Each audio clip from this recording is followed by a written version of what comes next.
Well, I am out here in Slab City. Yay! So I've already done a video of Slab City before, but when I did this video of Slab City, it was in the beginning of me doing my YouTube channel. I knew nothing about filming, videoing, these furry little microphones that block the winds out and stuff. So that video that I did in my beginning of YouTubing days was horrible. Oh my God, so horrible. So the whole time that I was here a year ago when I did that video, it was like a windstorm every single day. I had no windbreaker microphones. I didn't even have a microphone. So you can't even hear me talking in that video. So I figure since I'm out here in Slab City again, it's time for a redo of that video and make it a lot better. Because now I have all these nice little fancy gadgets for filming. So here we are, part 2 of Slab City.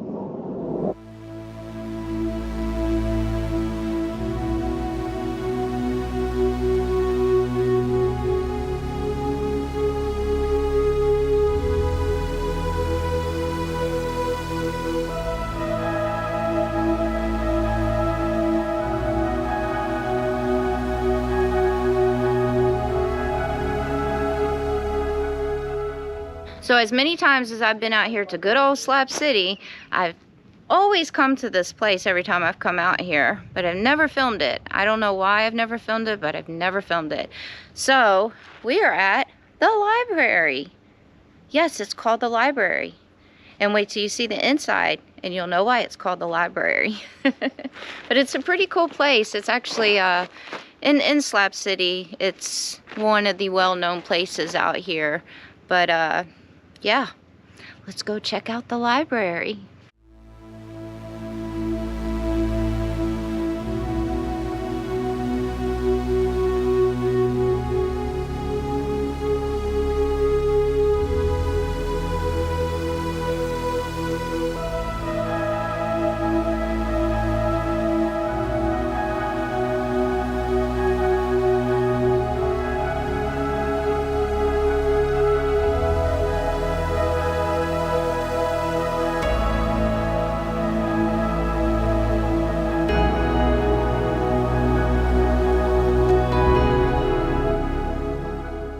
Okay, so here at the library we have Aurora, and Aurora actually runs this place, this pretty awesome place right here.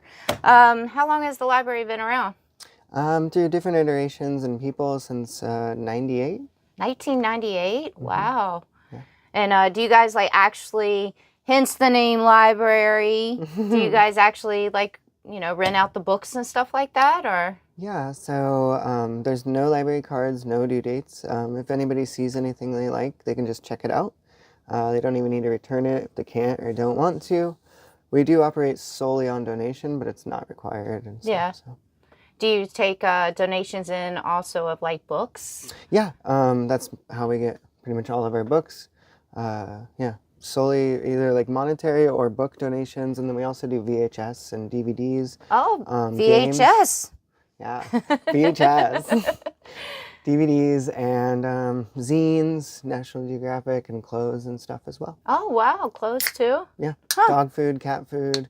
We distribute toiletries, medicines, and, you know, we have a whole free table, community distribution. Oh, that's awesome. Mm-hmm. Yeah, so if you're ever out in good old Slab City, you definitely have to look up the library because it is on the map. So all you got to do is just pull it up on Google Maps and you'll be able to find it. Anything else you'd like to say about this awesome place?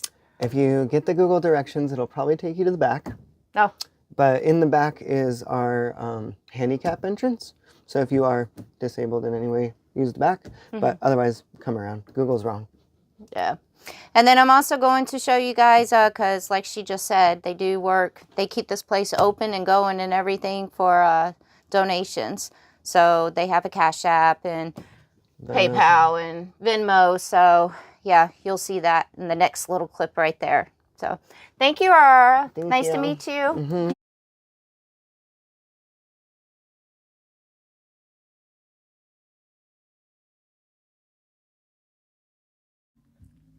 So out here in Slab City, everything is off-grid living. They don't have any water.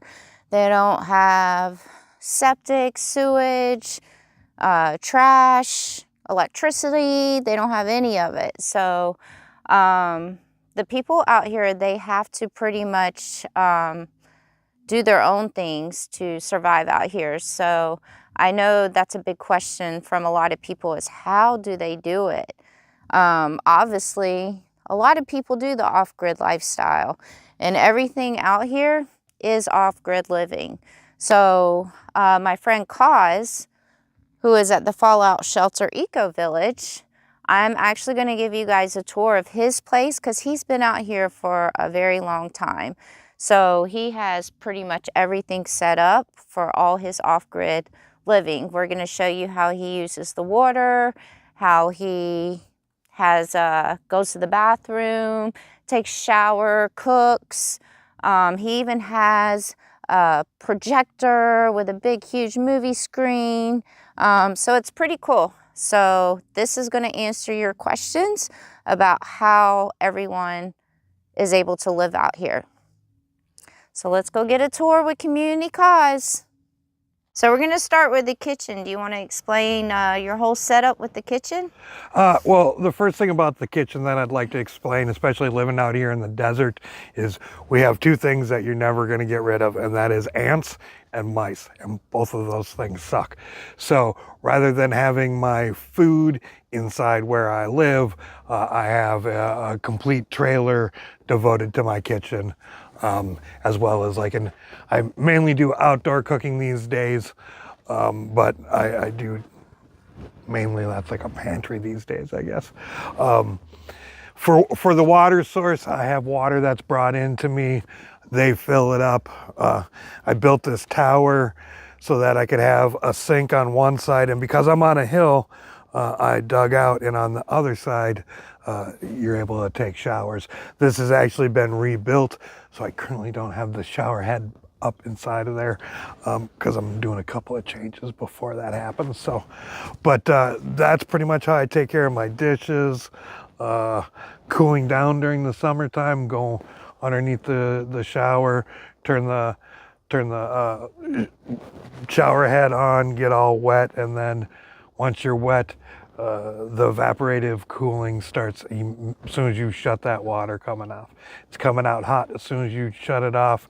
Wind blows on you, your t-shirt, and you're like, ugh, start to cool down quickly. So that's one of the ways that I deal with the heat as well. And then over here, he has like his whole setup, you know, flat top grill, and he even has a smoker, because Cause does a lot of cooking for the community out here. So, and then, do you want to show us, talk about your composite toilet that you have? Yeah, I use what's called the humanure system, and basically it's that square box down there, and use a 5-gallon bucket with a nice comfortable toilet seat lid on it. You go down there, you make your deposit, and after you're done making your deposit, throw some sawdust on it. And in other areas, what you would do is just make a big pile and let it compost down. But out here in the desert, it dries so quickly. So I tried an experiment where I just was trying to do it inside the bucket. That's not quite enough moisture, sort of thing. So I got to experiment a little bit with it. But when you get done with it, you basically have soil. I could put it right next to a bag of potting soil, and you wouldn't be able to really tell the difference between the two of them. So rather turning what most people consider a waste into a resource. And then do you mind showing us how you get your electricity out here? Sure, no problem. I do have a solar system. I'll take you inside to show you. I have an inverter. Well, let's just go take a look. See, and I was asking you if you needed to peek, and you're like, no. There's that projector screen when he does movie nights, and he can just watch movies and TV shows. And yeah, it comes out really clear too.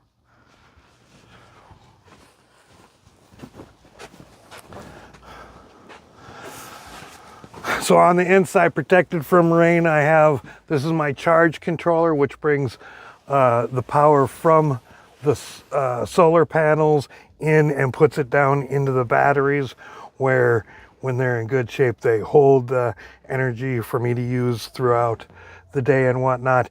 And to get access to that power, I have this 3,000 watt inverter, which allows me to run a freezer, all kinds of electrical gadgets. I have Starlink satellite out here, as well as a gaming laptop. So there's some pretty big energy draws, which is why I need that beast.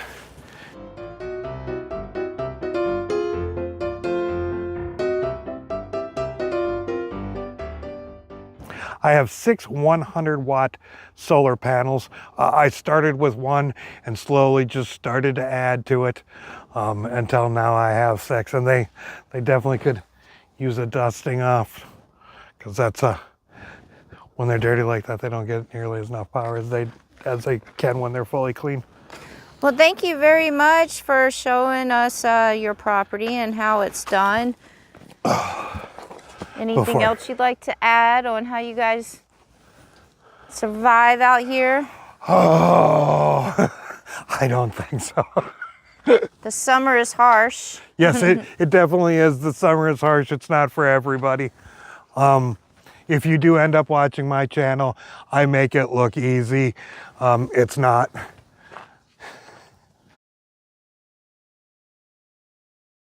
So yeah, there's a whole bunch of artsy stuff out here in Slab City.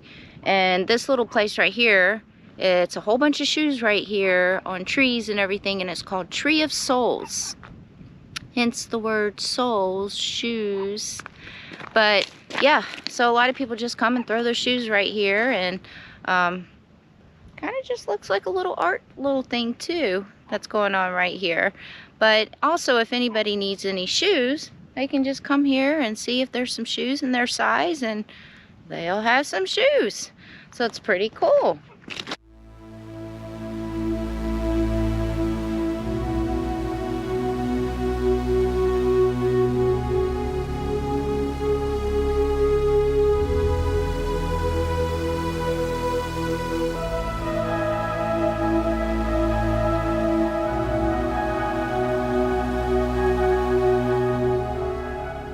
So I was just informed that the trees that you see are actually upside down. They were planted upside down, and so on the top, those are the roots to the trees. I didn't even notice that until it was just pointed out to me. That's pretty cool.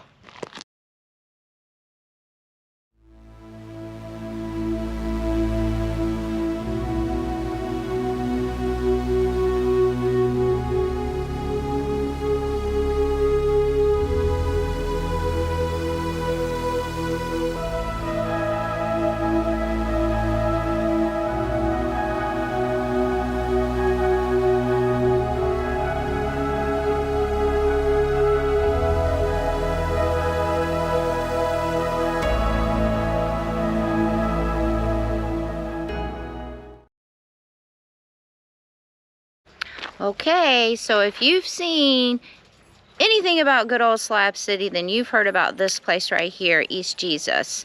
This place is pretty awesome. I've already done a whole entire video of East Jesus, but it's one of those videos from the beginning of my YouTube days, so it wasn't that great.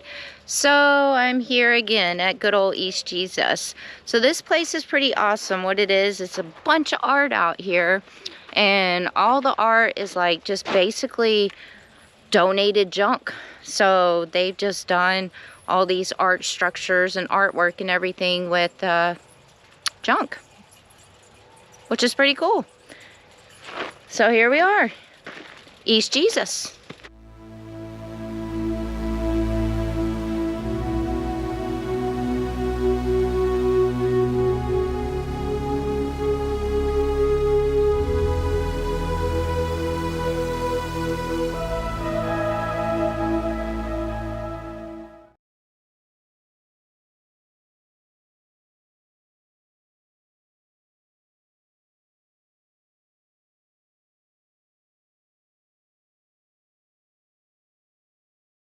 Okay, I'm sitting here with the owner of the range, and if you've seen any videos of Slab City, then I'm sure you know what the range is. And this little one right here that's in my lap is Sparky. So this is Builder Bill. Builder folks. Bill, sorry. And he's the one who throws all the live entertainment on every Saturday out here in Slab City.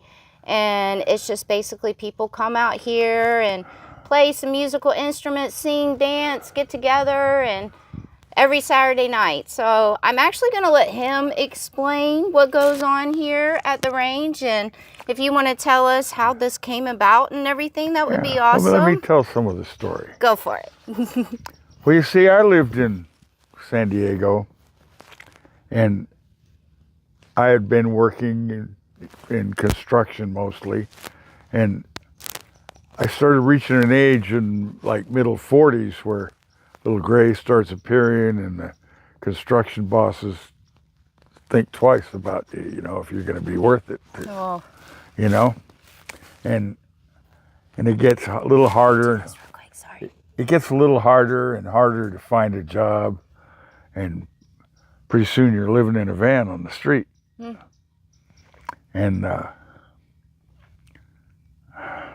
San Diego's not a friendly country for that. Oh, I'm sure.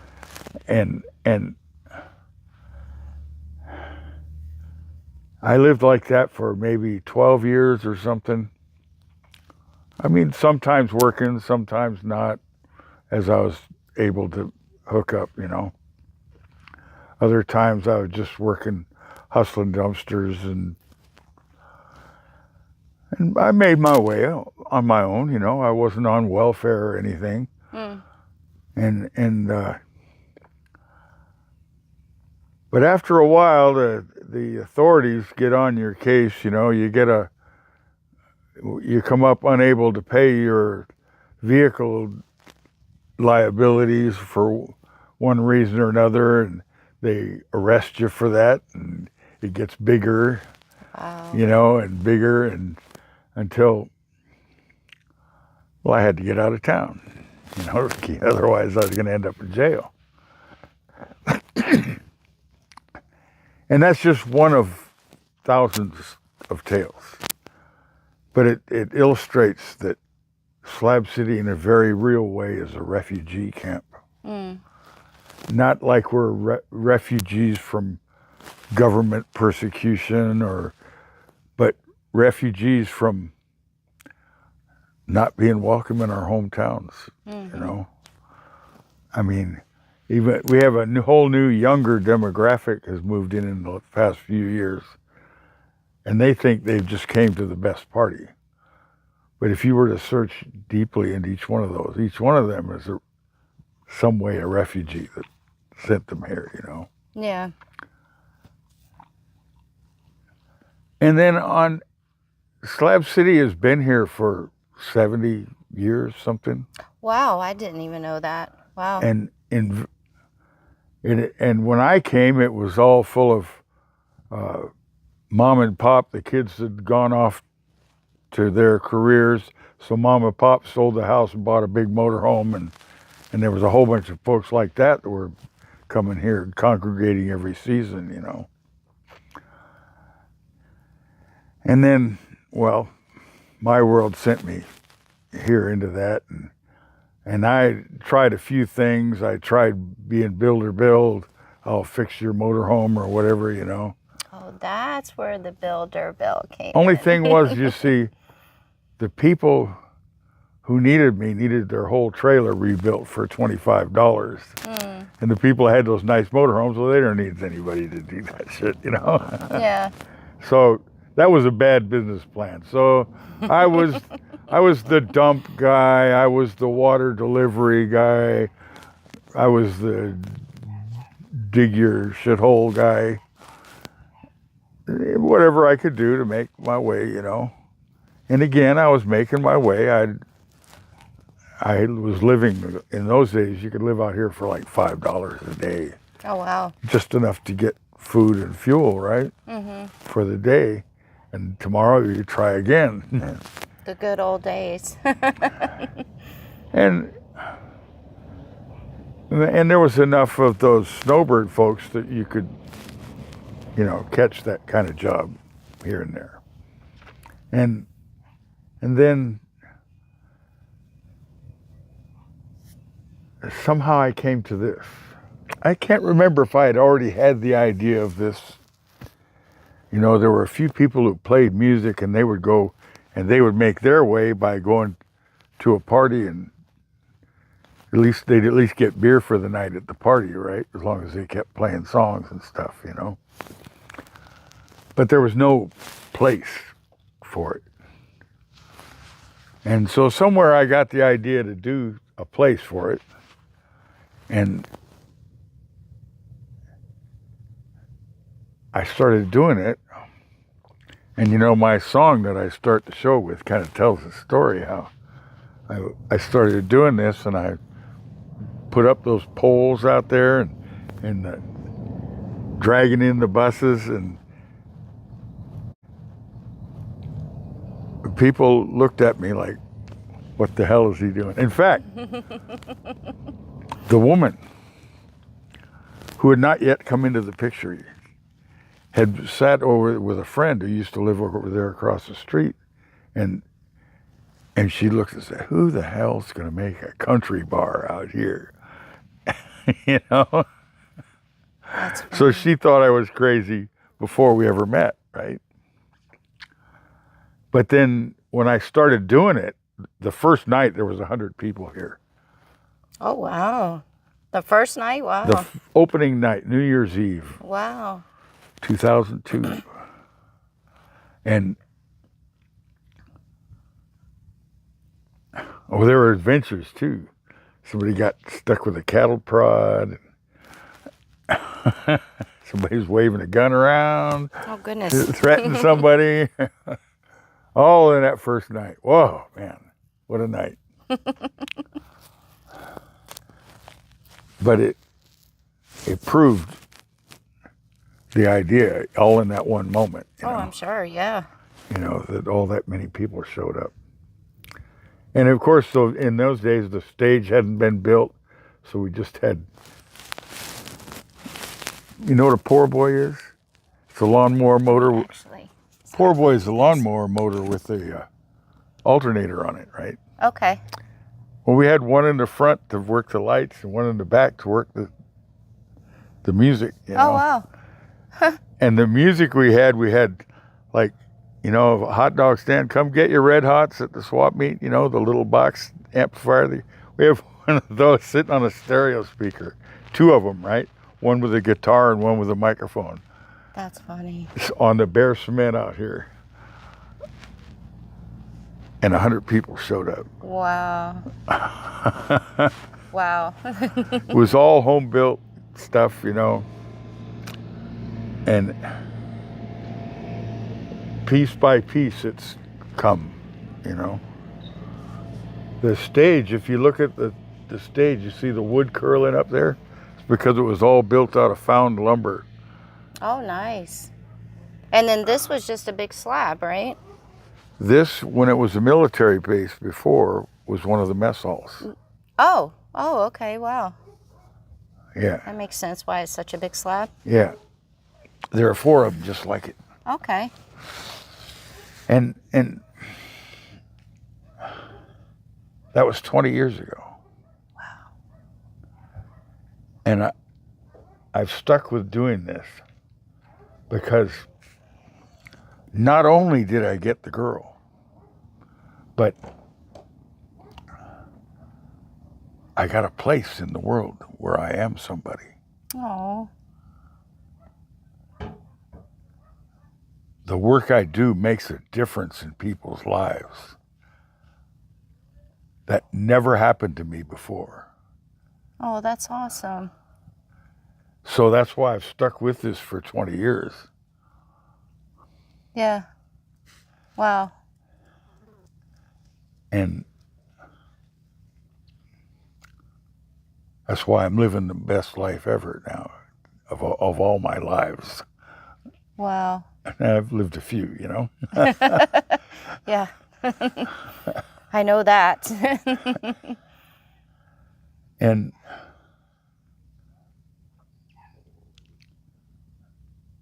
Well, that's the key of it for me, is I am somebody here. And I never dreamed that I would be this. I never thought of really being a musician. I never thought of owning an establishment. So you weren't even a musician when you started this or anything, huh? Well, I was always a shower singer. Okay, well. You know, a loud one. Yeah. Of course, I think we all are. Shower singer, car singer. and so it was always in me. And music is in, I honestly believe that music is hardwired into something in how we're made as Homo sapiens, you know. It's part of my therapy, music. I mean, there's something about it that's built into every one of us. And the only people like my girl Robin, she thinks she can't sing. Mm-hmm. Well, I've heard her sing. She sounds just fine. You know? But she's, something taught that in her that I have no talent for music, right? You know? Well, for one thing, talent is how good are you at something? Well, you get good at stuff. The stuff you choose to do, the stuff you do all the time, you get good at, right? Mm-hmm. And that's talent. Talent isn't something that drops, that you're waiting in line before you're born and they hand you these little things or something. That's stupid, you know? No, talent is what you do. And so any doubts of my talent is where I feel like I've been too lazy to do the proper amount of work to be good at it, you know?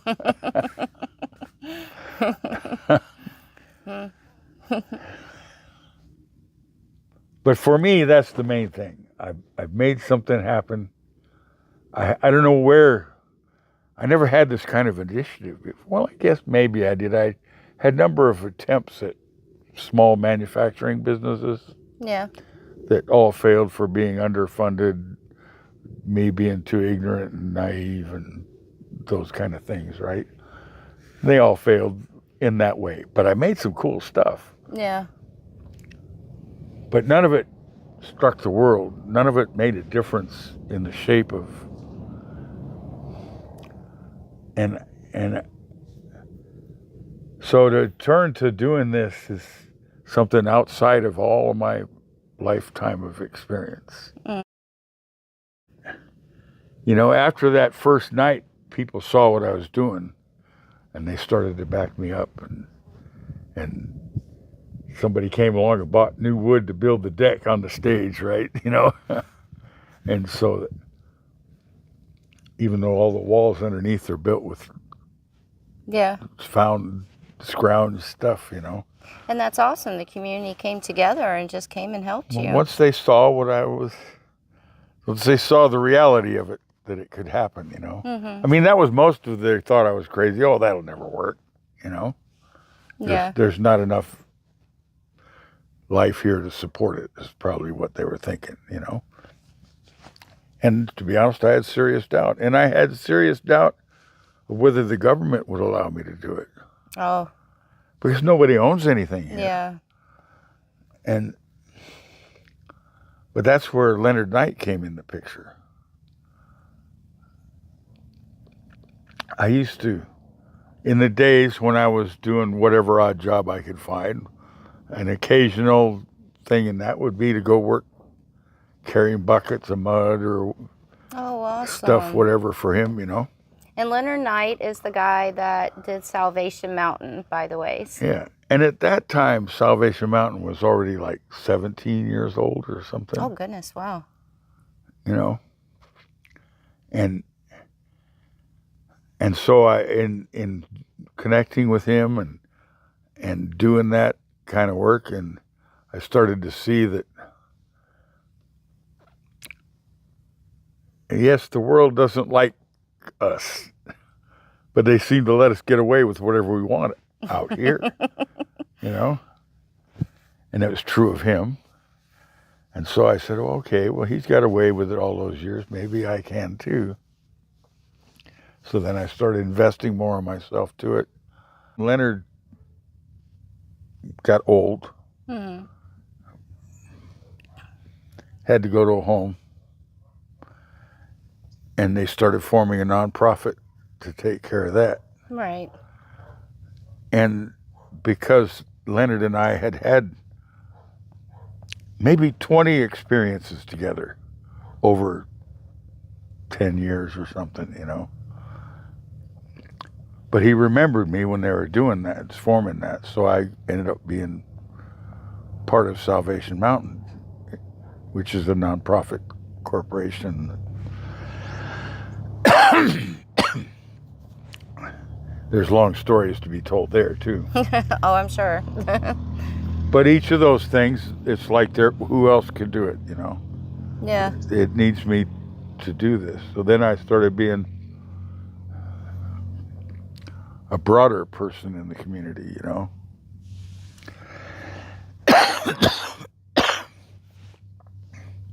And I take all of that really seriously. It hurts me to see the ugly trash piles. It hurts me to see the good, strong people leave because they give up on it, you know? And now it hurts me this religious nut is trying to buy the place, make it in his own image, you know? Wow. But that's it's a whole different interview. Yeah. But it all means that much to me.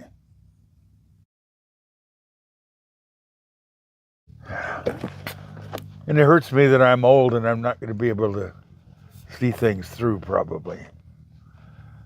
The time scale of things is going to be longer than a man's life, you know. Yeah, but you'll be leaving a nice legacy here.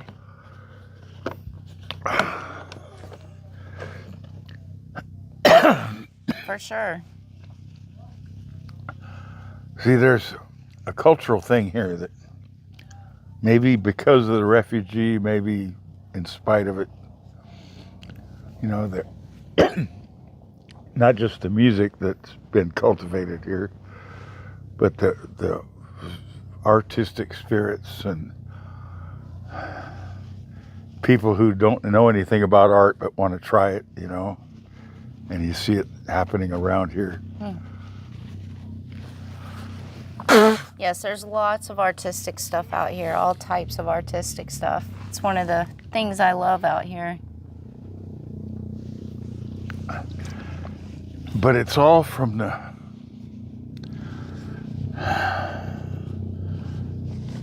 spirit of desperate people recovering their lives, you know? I mean, most of them wouldn't even speak of it in those terms. But that's what's happening. And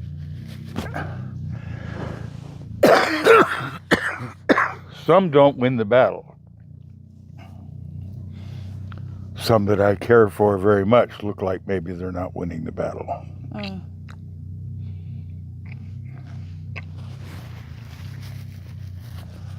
But all you can do is save yourself and maybe, you know. I look at myself as my part in the world's battle is to keep some joy, some, what are we alive for, you know? And to give some of that, nurture some of that in the world, you know? Yeah.